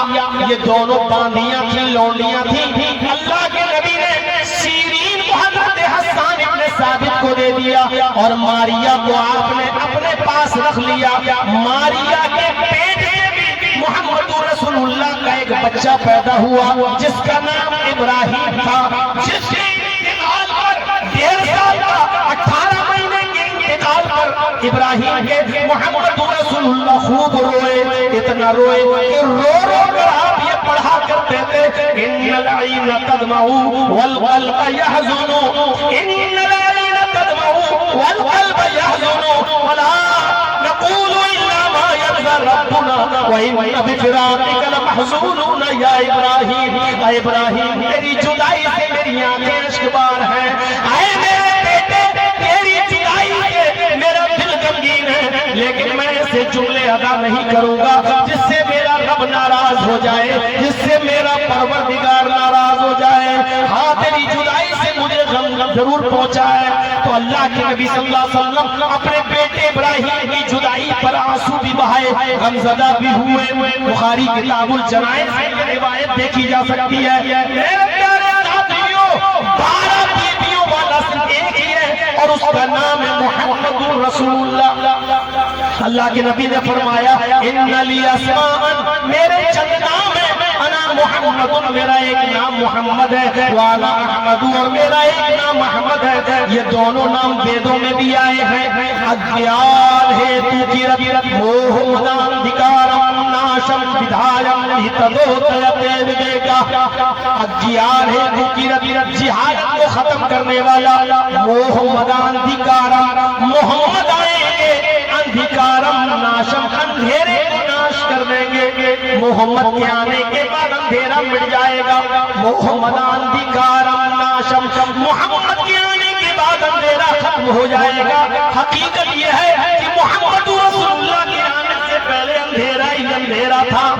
میرے بھائیوں، باپ کے مرنے کے بعد لڑکا اپنی ماں کو اپنی بیوی بنا لیا کرتا تھا۔ زاد المعاد پر یہ علامہ ابن قیم کی اور سیرت النبی پر یہ علامہ شبلی نعمانی کی۔ میرے بھائیوں، باپ مر گیا، ماں خوبصورت، بیٹا اپنے ماں کو لے کر باہر نکل آیا اور اس نے اپنی چادر ماں کے اوپر ڈال دی۔ ماں کے اوپر چادر ڈالنے کا مطلب یہ تھا اب یہ میری ماں نہیں، میں نے اس کو اپنی پتنی، اپنی بیوی بنا لیا۔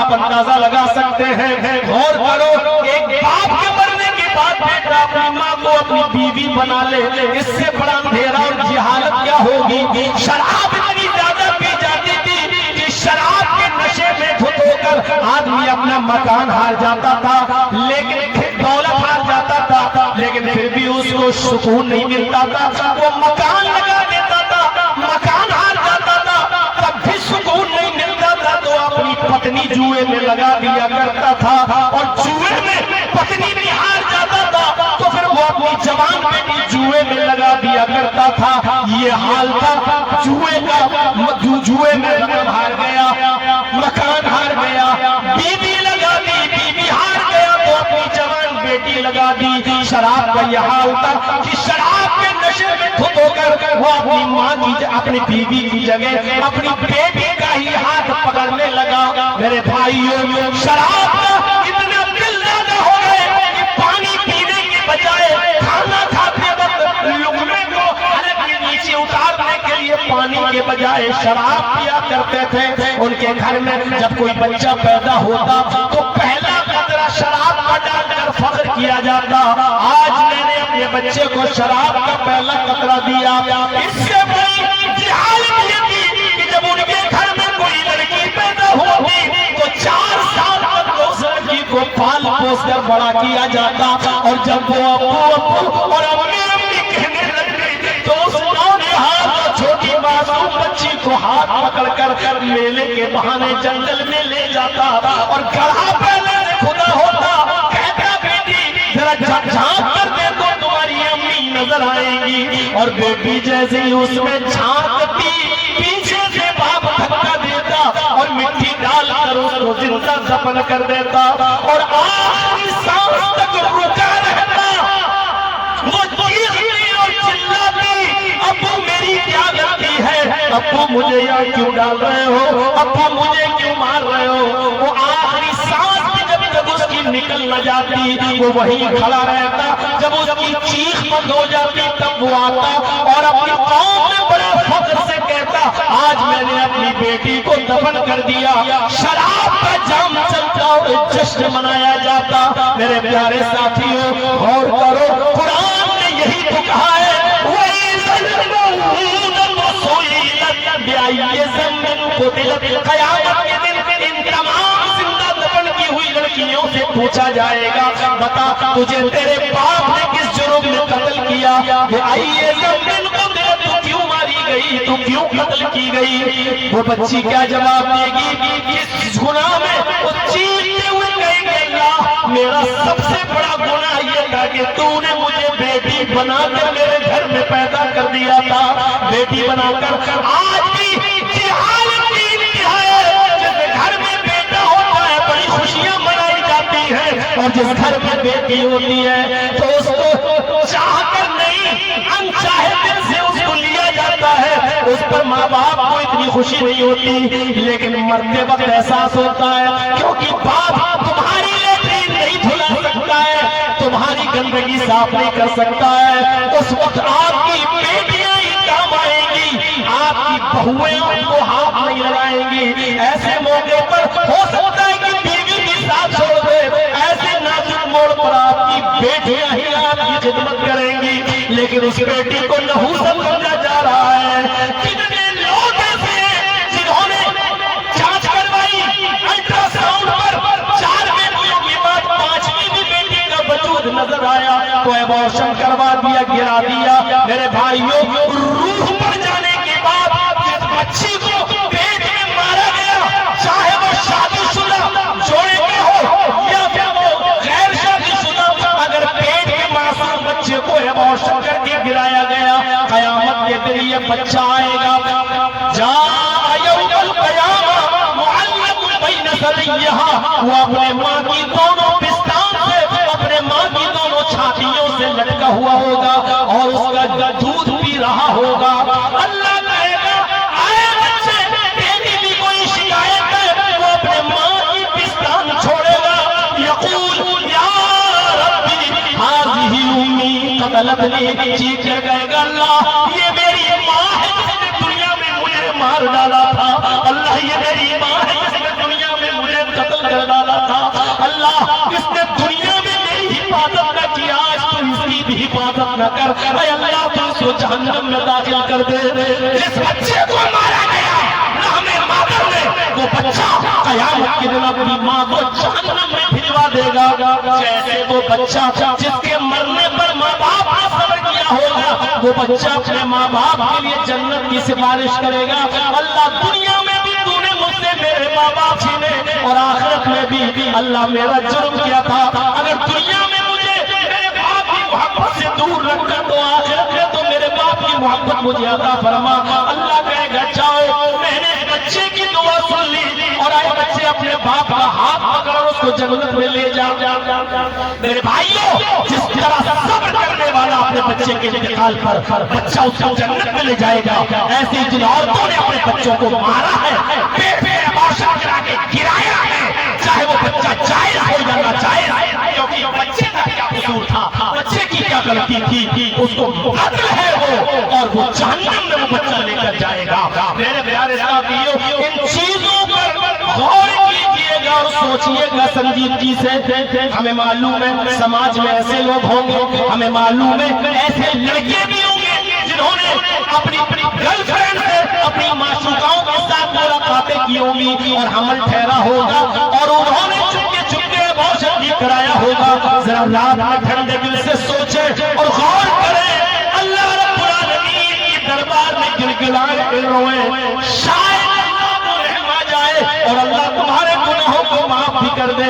میرے بھائیوں کو کہتا ہے یا ایھا الذین آمنوا توبوا الی اللہ توبۃ نصوحا عسیٰ ربکم ان یکفر عنکم سیئاتکم، اے ایمان والو تم اپنے رب سے سچی اور خالص توبہ کرو۔ توبہ ایسی نہیں ہونی چاہیے اللہ تعالیٰ پھر شراب یہ توبہ نہیں ہونی چاہیے، توبۃ نصوحا خالص توبہ ہونی چاہیے۔ جو گناہ کر چکے اس پر ندامت ہو، اس گناہ کو فوراً چھوڑ دو۔ دو چیزیں، جو گناہ کیا ہے اس پر شرمندگی ہو پہلی چیز، اور اس گناہ کو فوراً چھوڑ دو دوسری چیز، اور تیسری اے اللہ اب اس گناہ کو میں اپنی پوری زندگی میں کبھی دوبارہ نہیں کروں گا، یہ عزم، یہ ارادہ دعا ہو، یہ تین چیزیں جب تک ہماری دعا میں شامل نہیں، توبہ نصوحہ نہیں ہے، یہ مذاق ہے۔ صبح شراب اللہ مجھے معاف کر دے، پھر صبح شراب پی اللہ مجھے معاف کر دے، پھر شراب پی اللہ میرے گناہ کو معاف کر دے۔ میرے بھائیوں، یہ اللہ کی رحمت کا مذاق ہے، اس کی دی ہوئی اور نازل کی ہوئی رحمت کے ساتھ گستاخی ہے۔ آپ نے صرف اللہ کو رحمان و رحیم جانا، قہار نہیں جانا اور جبار نہیں جانا۔ لہذا جس طرح ہمیں رحمان بھی ماننا ہے، رحیم ماننا ہے، اسی طریقے سے قہار اور جبار بھی ماننا ہے۔ وہ قہر والا بھی ہے، وہ جبر والا بھی ہے، ہمیں یہ بھی یقین کرنا ہے، یہ بھی اس کی صفت ہے۔ تو میرے بھائیوں، ان چیزوں کو یاد رکھیے گا۔ اتنی جہالت تھی عرب کے اندر، اور محمد رسول اللہ کے آنے کے بعد یہ ساری جہالتیں مٹ گئیں۔ شراب کو ختم کر دیا گیا، جوئے کا نام و نشان مٹا دیا گیا، شراب کے بارے میں حکم دے دیا جو ایک بار شراب پیے گا اس کی 40 دن تک کی نماز قبول نہیں کی جائے گی۔ پھر حکم دے دیا اس کو دھرے اور کوڑے مارے جائیں گے۔ میرے پیارے ساتھیوں، آئیے اور آگے چلتے چلیے۔ زناکاری ختم کر دی، لڑکیوں کو اتنا بڑا مقام و مرتبہ دے دیا کہ کوئی دفن کرنے کے بارے میں سوچے گا ہی نہیں۔ فرمایا جس کی 3 بیٹیاں ہوں گی، اور اس نے ان کو پڑھایا لکھایا، ادب سکھایا، اور ان کا دیندار گھرانے میں نیک لڑکوں کے ساتھ شادی کر دی۔ ایسا باپ میرے ساتھ جنت میں ایسے ہوگا جیسے یہ دونوں انگلی آپس میں ملی ہوئی ہے۔ ایک صحابی نے کہا اللہ کے نبی میرے پاس 2 ہی بیٹیاں ہیں، فرمایا 2 بیٹی والا بھی۔ ایک اور اٹھے، اللہ کے نبی میرے پاس تو 1 ہی بیٹی ہے، آپ نے فرمایا 1 بیٹی والا بھی میرے ساتھ جنت میں میرا پڑوسی بن کر رہے گا۔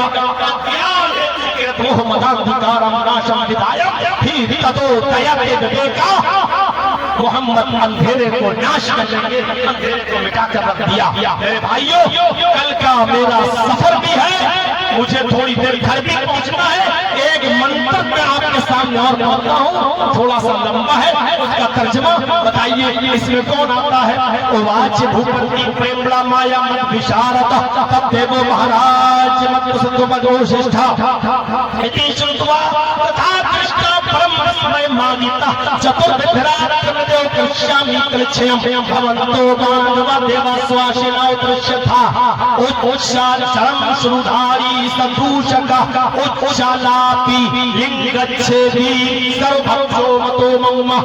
انتم رشی اور آخری نبی کے بارے میں بھوشیہ پران کے 35 پروں کے 3 کھنڈ کے منتر نمبر 25 26 27 28 میں کہا گیا کہ آخری نبی کی نشانی کیا ہوگی؟ انتم رشی شرم شرودھاری، وہ لمبی داڑھی رکھیں گے، سدوشکا چوٹی نہیں رکھیں گے۔ چوٹی جانتے ہیں، لمبی داڑھی ہوگی اور داڑھی میں گانٹھ نہیں لگائیں گے۔ آپ نے بہت سے لمبی داڑھی والوں کو دیکھا ہوگا، داڑھی رکھ لیتے ہیں ایسے رہتے ہیں، اس میں گانٹھ لگا لیتے ہیں۔ کبھی کبھی دیکھا ہوگا آپ نے سکھا لیتے ہیں دھوپ میں، اور ایسا لگتا ہے دور سے دیکھو جیسے ناریل کا گچھا۔ تو شرم لمبی داڑھی رکھیں گے، سدوشکا شرم شرودھاری، لیکن گانٹھ نہیں لگائیں گے۔ آخری نبی کی پہچان سدوشکا، اور سر کے بال اگر چھلائیں گے، حج کے موقع پر عمرے کے موقع پر چھلائیں گے تو چوٹی نہیں رکھیں گے۔ پتا چلا کہ چوٹی ہمارے ہندو بھائیوں کا عقیدہ بھی ہے کہ شنکر بھگوان کی چوٹی سے گنگا جمنا بہتی ہے، یہ گنگا جمنا ان کی چوٹی سے نکلی ہے۔ دیکھیے کچھ تو ہے، ادھر چوٹی ہے، ادھر اسماعیل علیہ السلام جہاں یہ بھی لگا رہے تھے، اللہ نے جبرائیل سے کہا جاؤ اپنا پر مارو، اور وہاں سے زمزم جاری ہو گیا چشمہ۔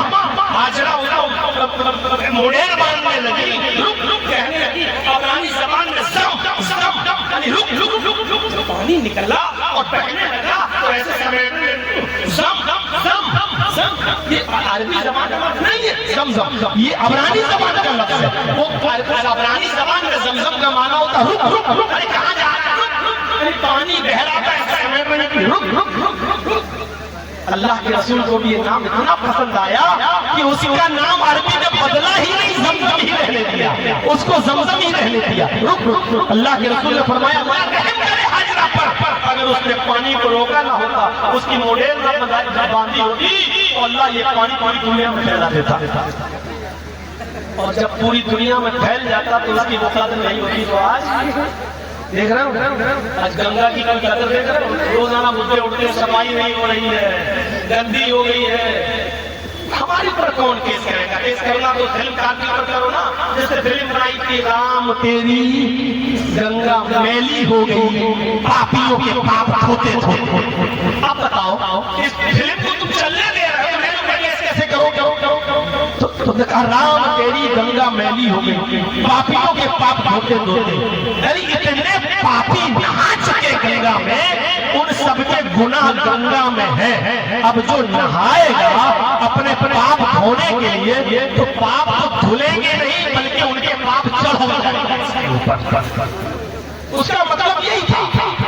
تو زمزم کی قدر ختم ہو جاتی اگر پانی پوری دنیا میں پھیل جاتا۔ تو چھوٹی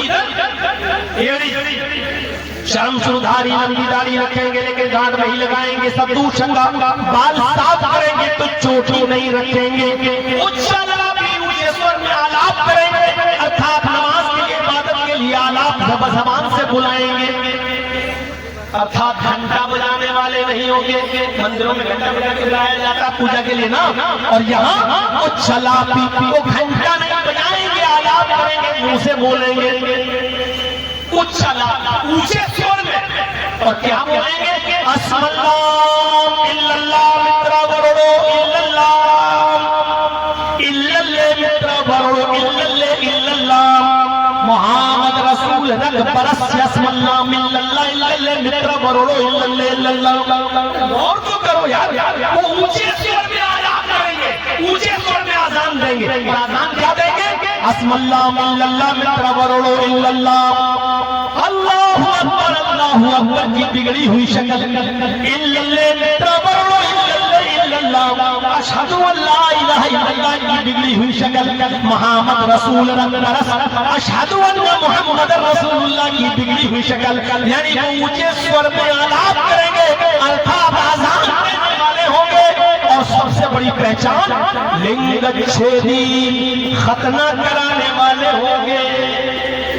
آخری نبی کی پہچان وہ آئیں گے، ان کے ماننے والے تو ختنہ کرانے والے ہوں گے، ختنہ کرانے والے سارو بھگ سب کچھ کھائیں گے، مانساہاری بھی ہوں گے، شاکاہاری بھی ہوں گے، گوشت بھی کھائیں گے، سبزی بھی کھائیں گے، بنا قول چپش وشتے شام، ہر جانور نہیں کھائیں گے، اسی جانور کو کھائیں گے جس پر قول پڑیں گے، بنا قول چپش وشتے شام، بنا قول بنا وہ جانور حلال نہیں۔ یعنی اللہ اکبر بسم اللہ اللہ اکبر کہہ کر منتر پڑھ کر اس جانور کو کھائیں گے۔ اس پر آپ بھی کہتا ہے کہ ہر جانور پہ پڑھ لو تو ہر جانور حلال ہو جائے گا۔ بھینس پر پڑھ لیتے ہو، بکرے پہ پڑھ لیتے ہو، بھیڑ پہ پڑھ لیتے ہو، دمبے پہ پڑھ لیتے ہو، گدھے پر پڑھ لو، کتے پہ پڑھ لو۔ تو ان سے گزارش ہے کہ بسم اللہ اللہ اکبر سے وہی جانور حلال ہوں گے جن کو اللہ نے اجازت دی، ہر جانور حلال نہیں ہوگا۔ آپ کے یہاں پر بھی تو لکھا ہے اوم بھو بھربھو سواہا، اوم منگلم سواہا، اوم دیوس سواہا۔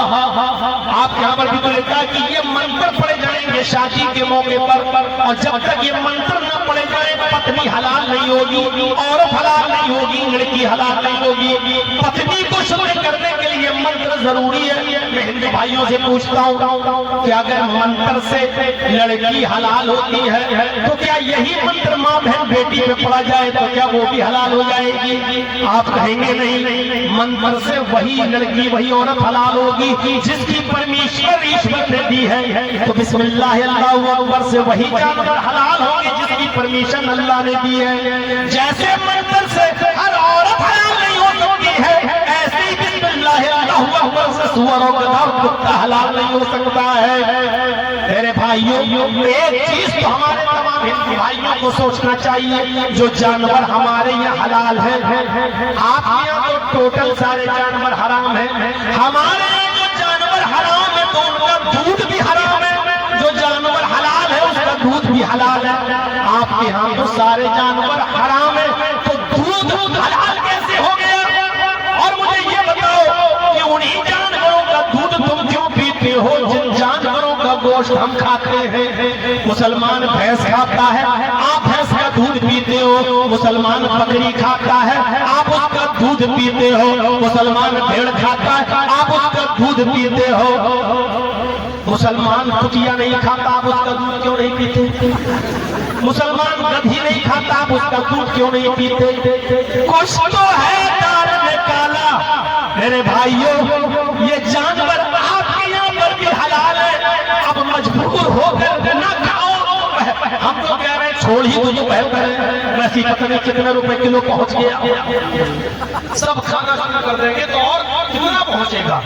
کتنے لوگوں سے بحث اور ڈبیٹ ہوتی ہے چلتے چلتے پھرتے۔ تو میرے بھائیوں، بتایا گیا کہ ہندوستان کے اندر اس وقت 78% آدمی چکن کھا رہا ہے۔ ارے مسلمان کتنے ہیں؟ 18%۔ بقیہ کون ہے؟ 78% آدمی میٹ کھا رہا ہے۔ مسلمانوں کی بڑی بڑی ہوٹلیں منگل کے دن بند رہتی ہیں۔ میں نے پوچھا کیوں؟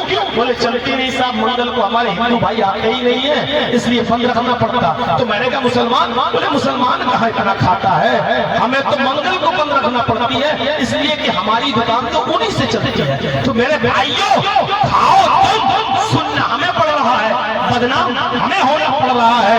اور میڈیا والے گوشت خور، بیف خور ہم لوگوں کو بنا رہے ہیں۔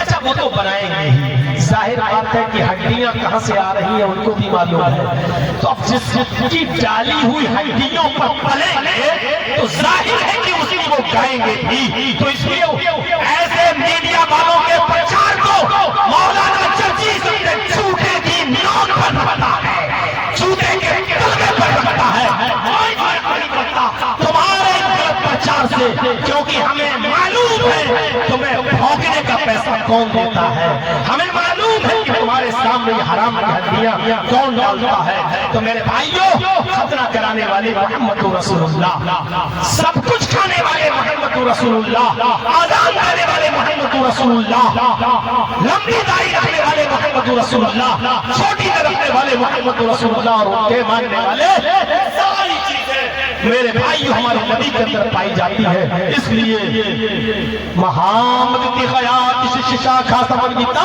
ان کا نام محمد ہوگا، وشو میں خیاتی ہوگی، بہت نام ہوگا۔ اور جب وہ آ جائیں وارون تپسا پرستات، انہی کی کٹیا میں چلے جانا، انہی کے دھرم میں شامل ہو جانا۔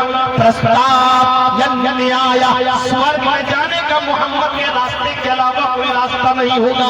ہندو دھرم میں صاف طور پر یہ بات کہہ دی گئی ہے۔ مجھے بولتے ہوئے پونے 2 گھنٹے ہو گئے ہیں، میرے بھائیوں نہیں اتنا بولنا چاہیے تھا، لیکن چلو ہو گیا ہے آپ لوگوں کی محبت۔ دوسری بات میرے بھائیوں، اپنی عبادتوں کو اور اپنی محبتوں کو آپ بیکار نہ کریے۔ آپ دیکھ لیجئے سعودیہ جی آ رہا عمرہ کرنے، سیلفی لیتا خانہ کعبہ کے سامنے واٹس ایپ میں ڈال کے مجھے اللہ نے عمرے کی توفیق دی، اللہ سے دعا کرنا۔ حضرت عمر فاروق رضی اللہ تعالیٰ عنہ حضرت ابوبکر کے دور خلافت میں ایک بوڑھی عورت کے گھر میں رات میں جاتے تھے اور اس کے گھر میں 3 کام کرتے تھے۔ اس کے برتن مانج دیتے تھے، اس کے کپڑے دھل دیتے تھے، اور اس کے گھر میں جھاڑو لگا دیا کرتے تھے، کیونکہ وہ اندھی اور نابینا تھا۔ یہ حضرت عمر کا معمول تھا۔ ایک فجر سے پہلے اس کے گھر میں جھاڑو لگانے، کپڑا دھلنے گئے تو کیا دیکھتے اس کے گھر کی صفائی ہو چکی، برتن مانجا، دیکھا برتن بن چکے، بڑھیا کے کپڑے دھونا چاہا تو دیکھا بڑھیا کے کپڑے کوئی دھو گیا۔ پوچھا ماں کس نے دھویا؟ بیٹا مجھے کیا معلوم، میں تو سمجھی کہ تو ہی ہے، میں تو اندھی ہوں، مجھے کیا معلوم؟ کہا ماں میں نہیں، کا پتہ نہیں کون آیا تھا۔ دوسرے دن حضرت عمر اس سے پہلے آئے تو دیکھا صفائی ہو گئی۔ کہا ماں آج؟ کا پتہ نہیں، بیٹا ہم تو سمجھ رہے کہ تم ہی آئے ہو۔ تیسرے دن عمر فاروق نے کہا پتہ لگانا چاہیے یہ کون ہے، تو ایک پیڑ کے پیچھے چھپ گئے، چپکے سے دیکھا کون آتا ہے، تو تہجد کی نماز پڑھنے کے بعد ایک شخص کو دیکھا کہ وہ آیا